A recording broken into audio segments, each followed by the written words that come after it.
Wasn't Pennypack Farm amazing? Amazing. And that kale was out of this world. Absolutely So good. delicious. So good. Did you just say that? Yes, okay. You know what I heard? I heard that College Settlement Camp has lots of animals here. Oh, they definitely do. Donkeys, goats, turtles, snakes, and chickens. Woo! You know what? We should go check it out. Let's go check it out. Let's go. Environmental Center. All Here we right, come. Let's do it.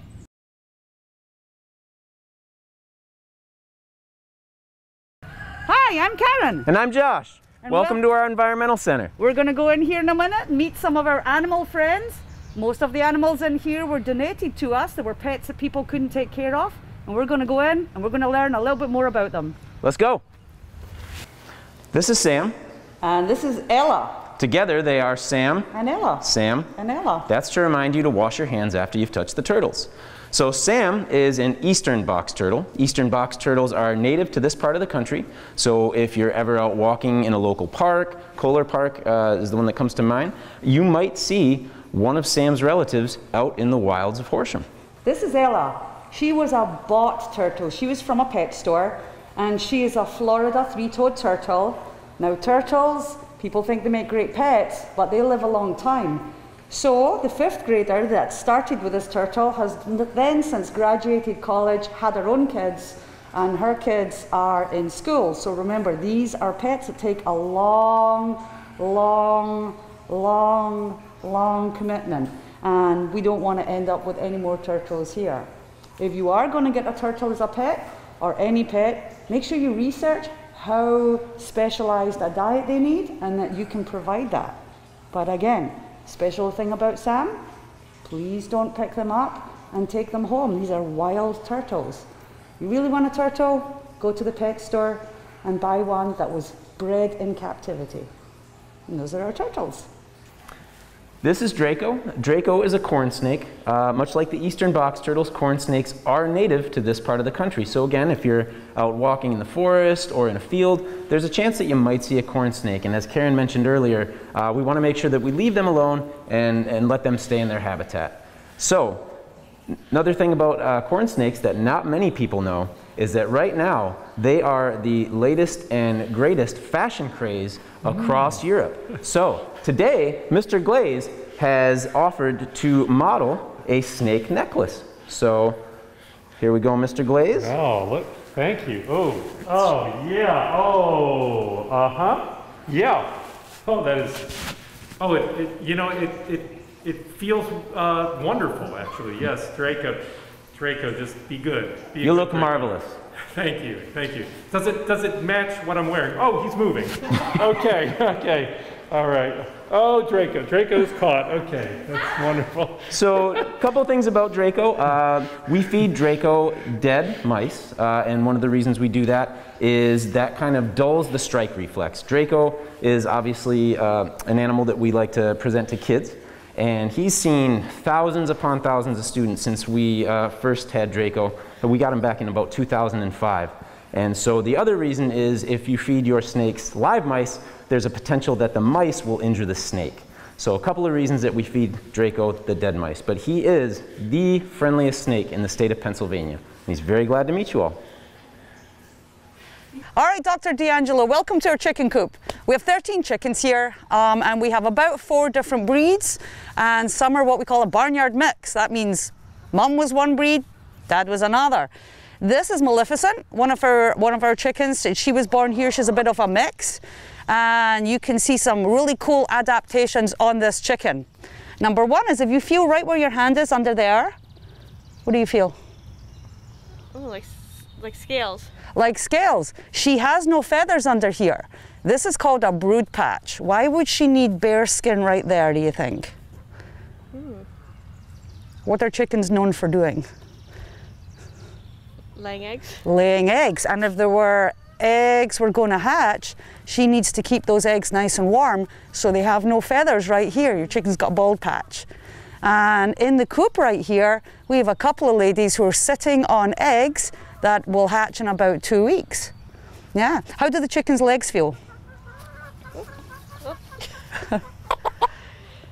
Scaly. Very scaly, yeah. Chickens are kind of closely related, more closely related to reptiles, and they look like they have dinosaur legs right there.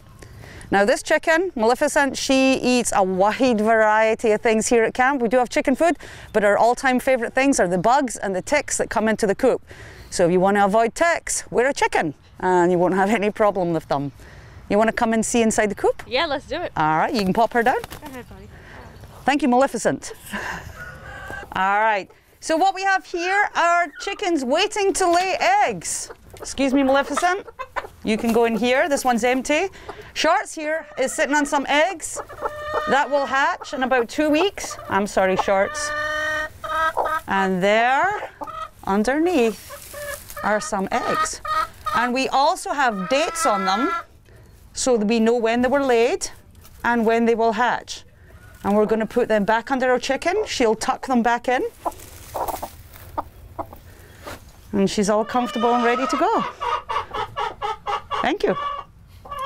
So one thing to remember is the eggs that you eat at home, that you buy at the grocery store, they're not going to turn into chickens. You're not killing a baby chicken. Our eggs here, under the one chicken, they're going to hatch because we have a rooster called Freebird, because we found him on Jarrett Road, so he was free. So we're going to have you meet the rooster. However, these eggs from our other girls, they're not fertilized, just like the eggs you get at the store. So no matter how warm you keep them, you're not going to get chicken out of these eggs. So you're okay eating the eggs. All right, let's go meet Freebird.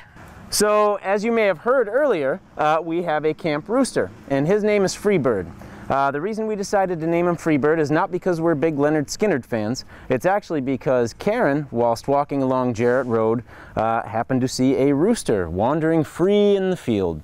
So we did the only thing that you should do, and we rescued him and brought him to camp. We made sure that he didn't belong to anybody first. And so Freebird we keep separate from the hens because roosters can be a little bit aggressive. So we want to make sure that our hens are protected. However, we did have him introduced to the flock for about a week to see if we could get some fertilized eggs. So Freebird's hanging out in his bachelor pad here, and yeah. So these are our large animals. We have 3 Sicilian miniature donkeys and we have a Nubian goat. This is Emily, who every now and then will escape and appears on Whitmer Road. This is Maggie. And over here we have Max. These 2 are half sisters and they're all girls and they're all best friends and they live here at College Settlement. Their job is to entertain the kids. Right now they've got a winter coat which we need to take off, and if you ever want to hypnotize, and she's just rubbing her head on me because she's got an itchy head, hypnotize a donkey, you just put your fingers in your ears and their ears and gently scratch the inside of her ears, and sometimes if you look closely her lip will start to tremble, she'll close her eyes and she's thinking about, I don't know, carrots, whatever donkeys dream about. Long walks on the beach. Long walks on the beach. So traditionally donkeys like this were used to protect goats and sheep. They are fearsome when it comes to defending themselves, and they could kill coyotes, even wolves if they wanted to. So many times these animals were used instead of dogs. Of course we use our donkeys just to give the kids a chance to get up close and personal with the donkeys. And our goat right here, Goatylocks, when I'm on move, Emily, this goat does not get enough attention. So what I'm going to do, come here, Goaty, you can move, Emily. Ugh. So Goatylocks is going to show you how she loves to be brushed. Josh is going to hold out the brush and she'll scratch her own head. Go for it, Goaty. So this goat here, she's about 12 or 13 years old. We've heard they live about 9 years. She's 12 or 13 years old. So she's doing really well. She's like a big dog. And Emily here, these guys are 20 and they can live to be 35 years old. Goatylocks, actually the pollen, it's not COVID goat. The pollen is bothering her right now. You all right? Do you need a drink? Do you have hay fever? You're just nervous on camera. Are you a little horse? No, it's a donkey. Anyway, so our animals here, they graze, they eat the grass. If you can see in the pasture here, they avoid the wildflowers. And on farms, goats are either used for meat or for milk. Ours is just used to entertain all the 5th graders that come through. And those are our animals. That was so much fun, wasn't it? Amazing. I love this place. I do too, and I think the kids really will have a great time. Absolutely. And you know what? I just want to say thank you to Karen and Josh. They put so much effort into this. They work so hard. The things that they do, it's just amazing. And they're incredible. The amount of knowledge they have about all the things on this camp is amazing. I know, I learned so much today, I right? did too. We hope you did as well. And don't forget, tonight we're going to live stream the campfire for you, so hope to see you later. And get your singing voices on because we're about to sing some songs.